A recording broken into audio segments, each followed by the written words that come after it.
Hello everyone, good morning. Welcome to another episode of Construction Voices, the podcast where we talk about the ins and outs and the ups and downs of the construction industry. Today I have with me a very special guest, Ammar Al Duwaikh, the Deputy General Manager of Dubai Investment Park. Ammar, thank you so much for joining us today. It's a pleasure to have you. It's a pleasure to have you in DIP.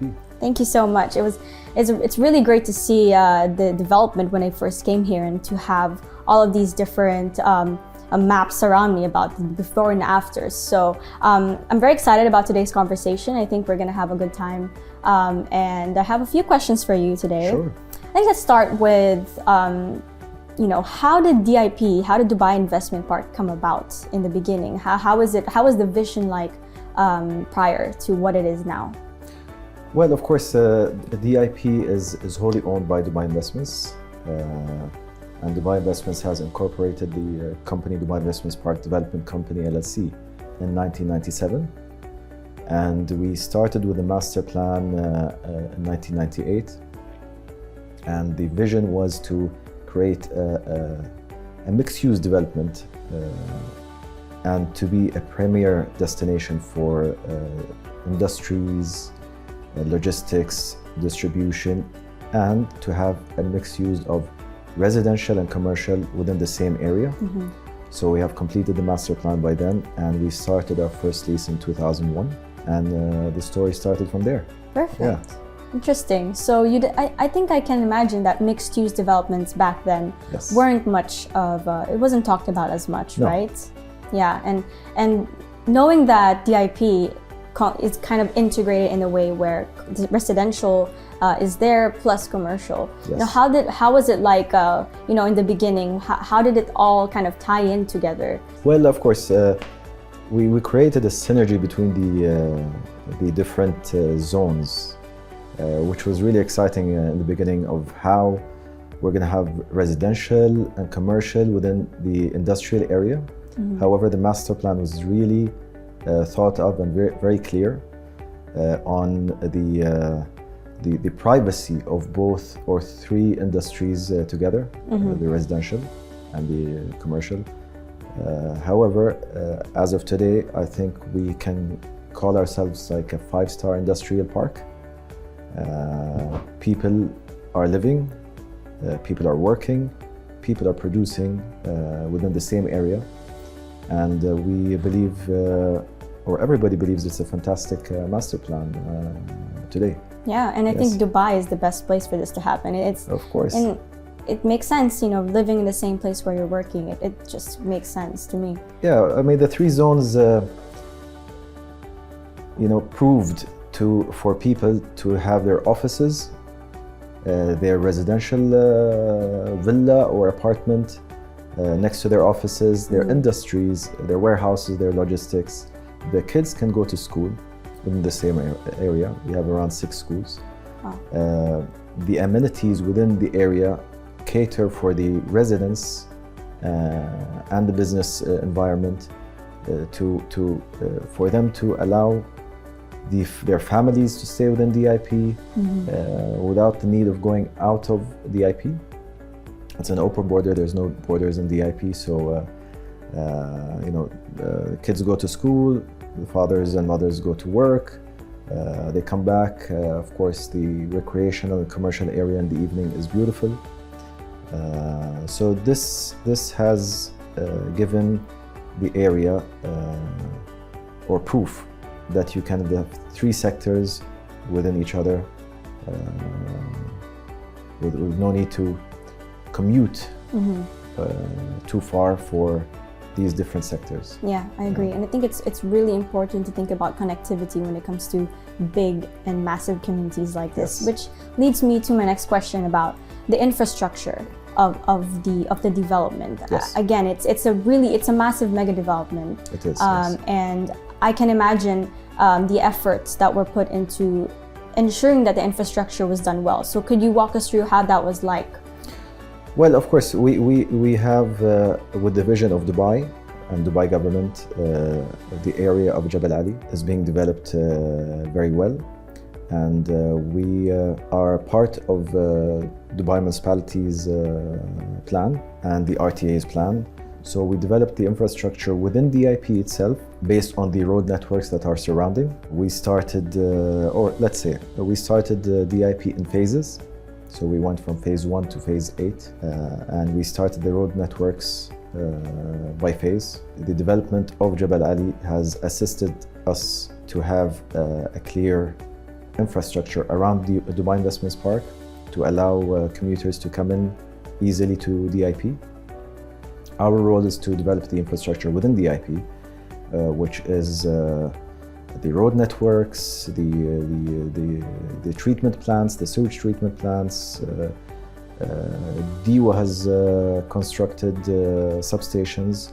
We have also constructed substations within DIP, which again is part of DIWA. We have laid irrigation systems within DIP that serves the landscape within DIP. I mean, if you've been roaming around the car, you're going to see lots of landscape around DIP. So the infrastructure is very important to allow the industries to have their own gates or exits and entrances that will not conflict with the residents and the commercial area.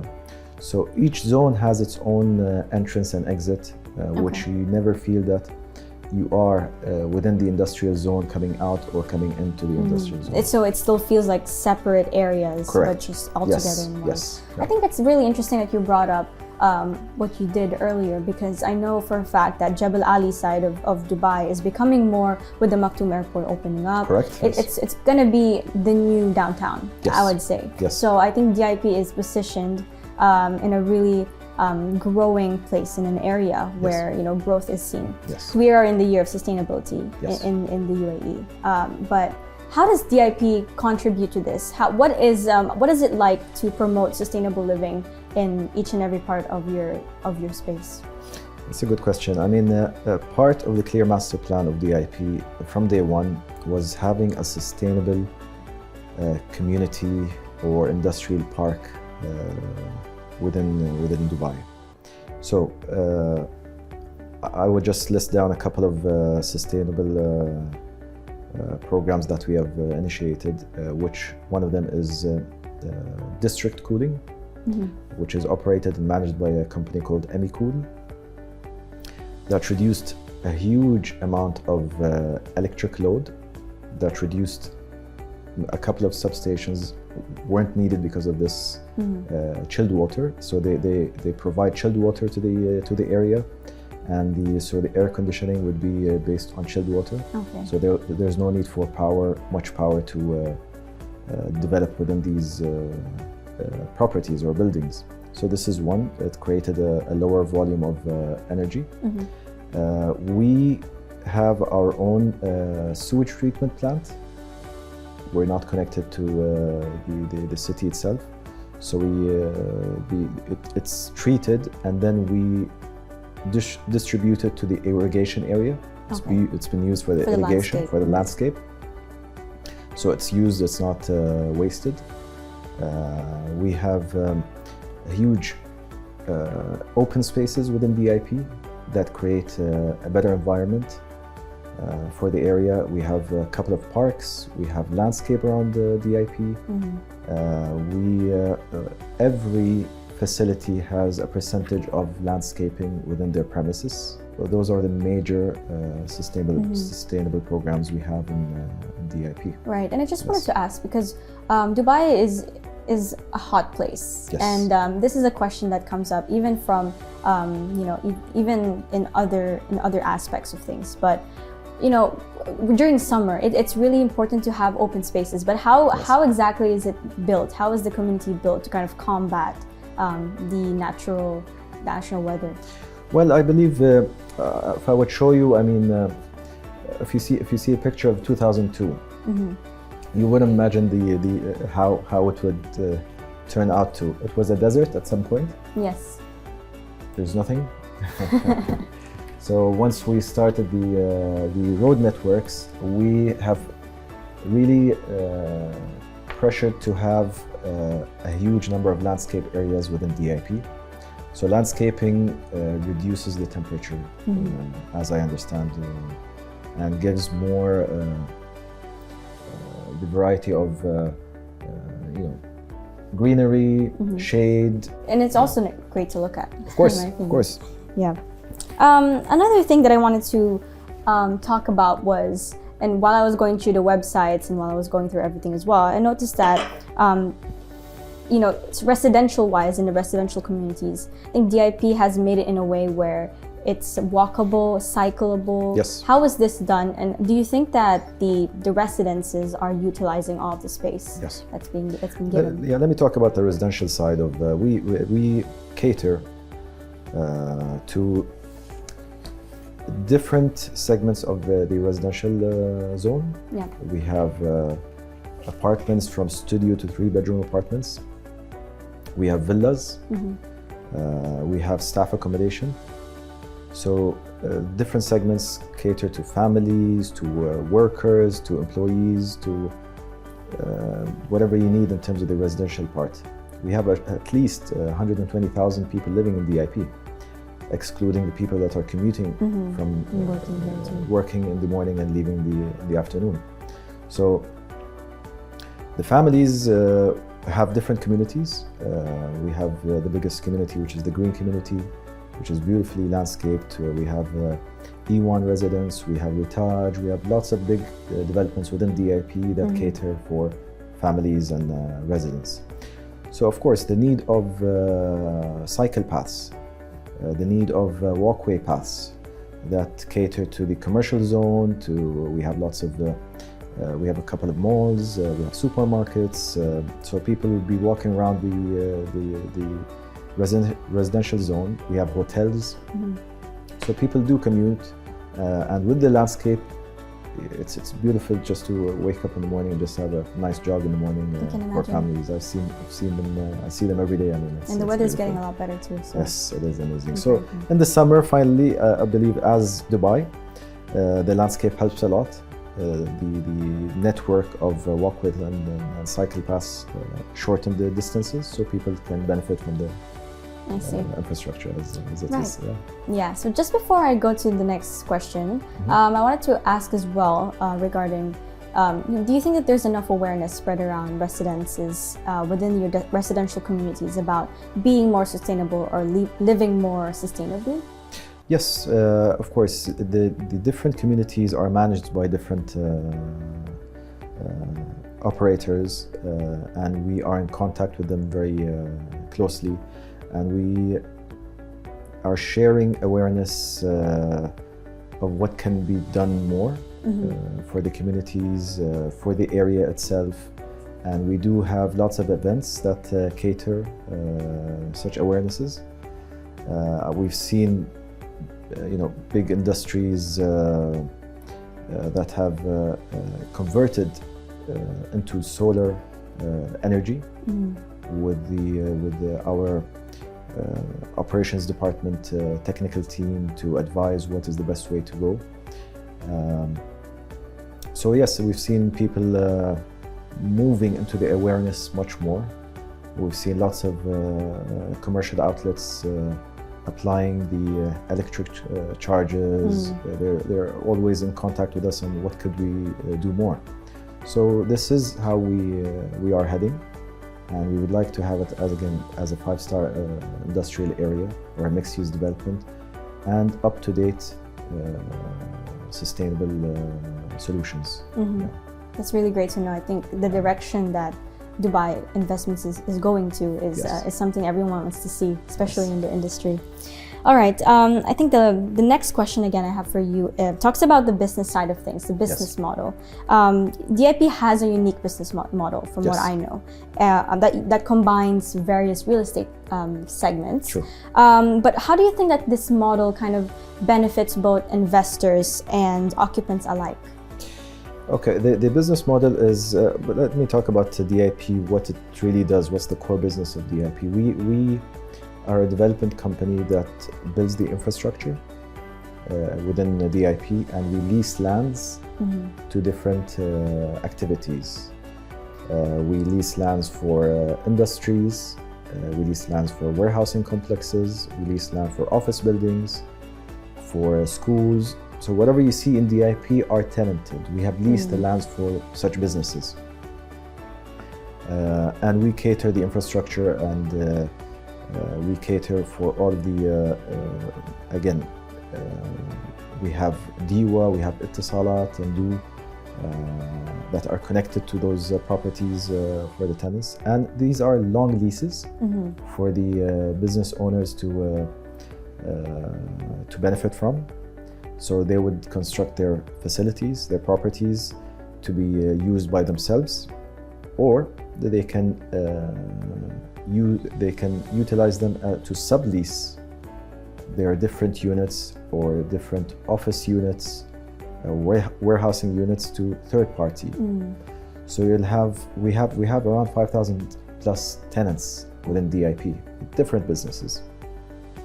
So you would imagine, I mean, you would find, I would name big industries. We have Pepsi, Dubai Refreshments. So you'll have your Pepsi that you might drink from DIP. We have Batil, which is the date manufacturer.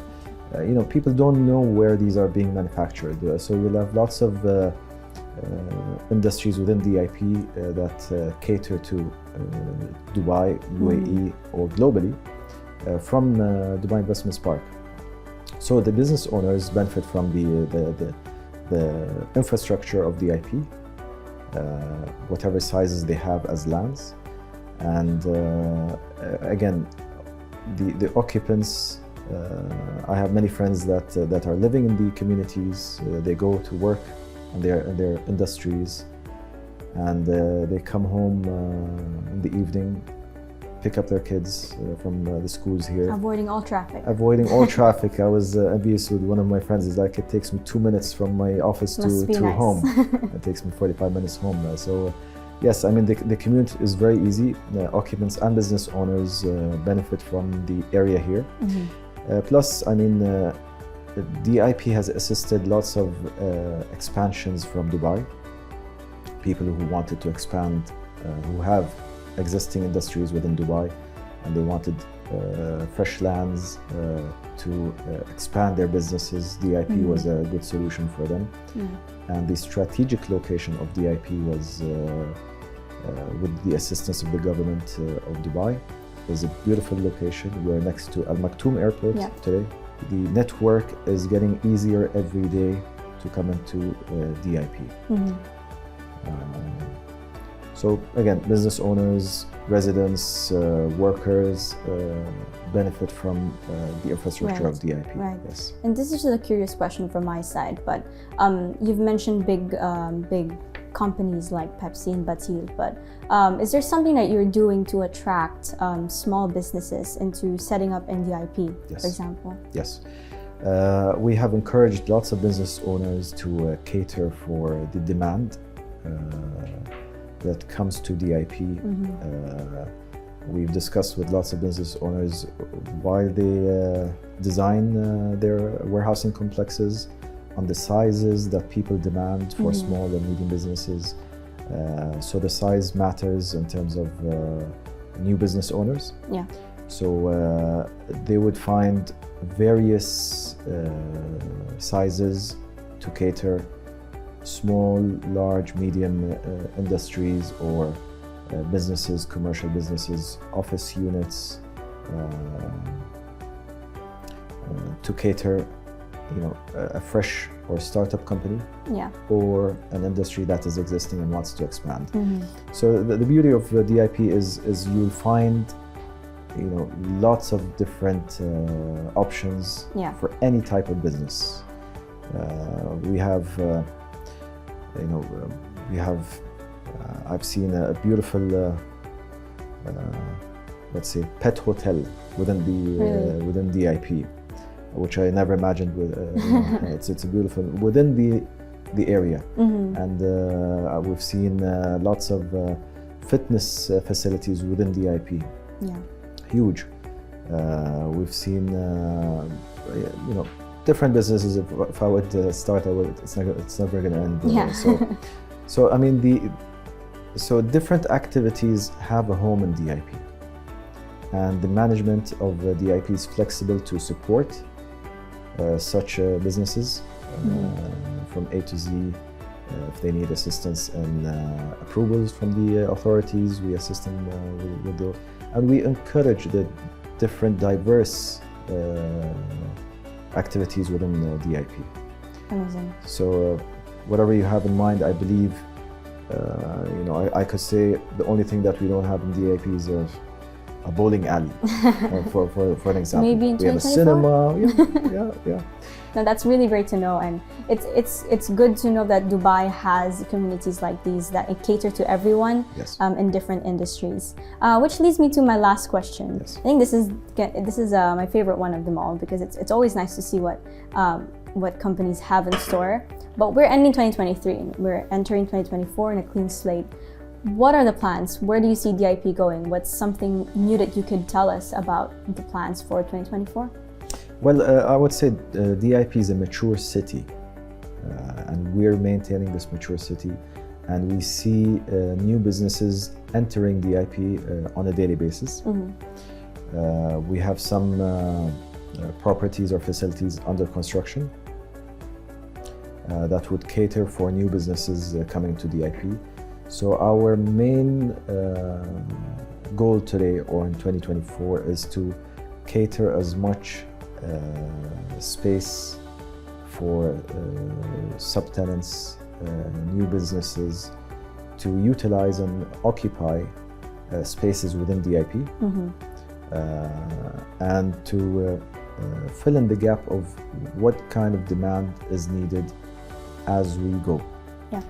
We are that flexible. We have changed the master plan a couple of times due to the demand within the years, and we will keep on doing that, and we will keep maintaining DIP in terms of infrastructure, in terms of landscape, in terms of the residential side of what is needed to be done.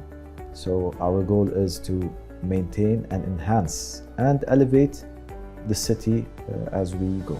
Perfect. We're excited to see what the developments are going to be. And I was just going to say, in the map here, we have a barren land right next to residential. Yes. And there's a lot of things that you guys probably have in store for us. So, yes, I believe. There's lots of new exciting developments that are ongoing. Yeah. That will be within 2024. Mostly residential and commercial, and that would, support the area of Jabal Ali as much as we can support. Thank you so much. That Thank you, was Julie. really good. Thank you so much for sitting down with us today. Again, we're excited, and I'm guessing you guys are excited too. Yes. And to everyone watching and to everyone viewing us today, thank you so much for joining us and me and Ammar in this conversation today. Feel free to follow us on all of our streaming channels on Spotify, YouTube, LinkedIn, and so on. Once again, this has been your host, Julian Tolentino. See you next time.